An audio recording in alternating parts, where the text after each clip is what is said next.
So here's the next stage I've got to on this head. So I did a little bit more relieving of where I could see on the blue the cam was still catching, but now I'm at the point where if I've blued up all the bearings, tighten all the caps down, torque them down, spin the cam, the blue doesn't mark, so it's not contacting the shells in terms of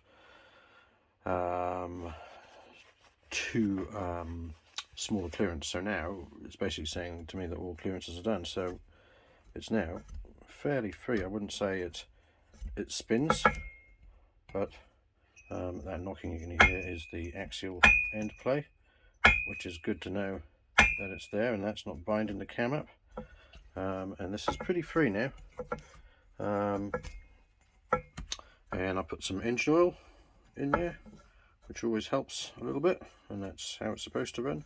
Well, actually they're supposed to run with a constant feed of oil through the oil galleries, but it's not much on these Zeds. You only get about 1 psi up on the cams. I know that because I've measured it. So yeah, pretty nice and free now, and that is good enough. And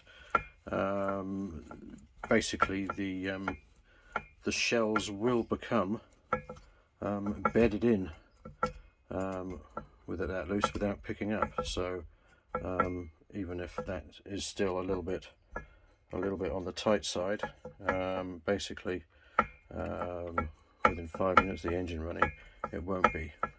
It would have removed the soft white bearing material from the insides of the shells to whatever clearance it requires, basically.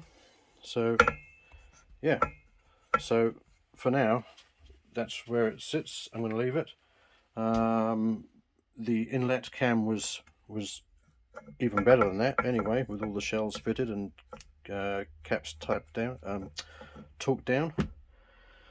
And I haven't got enough shells for the well, this is all the shells I've got. I've got four in here on the inlet, and I've got the 8 on the inlet cam. So I've ordered the new shells. So that is basically the next thing that's going to happen on these heads, is I get the new shells and go from there. So basically this head is a runner. I'm going to use this.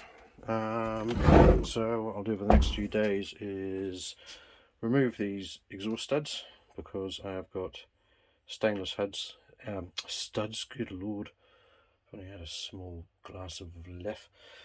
And yeah, these carbon steel studs will be coming out and going in the spares, and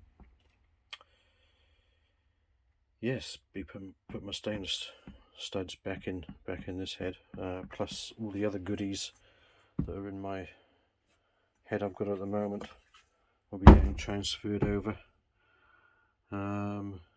Yeah, and when I get my shell bearings, I'll be repeating this process with all the new shell bearings, but I will be using the actual cams I'm gonna use, which is best practice. I mean, I'm sure that if I get it right on these spare cams, which are exactly the same profile and design and age of cams that I've got on the Zed, I'm sure it'll be fine. But best practice is to actually set up all the clearances with the actual parts you're going to use. So that will mean that I will have to start dismantling the head on the Zed.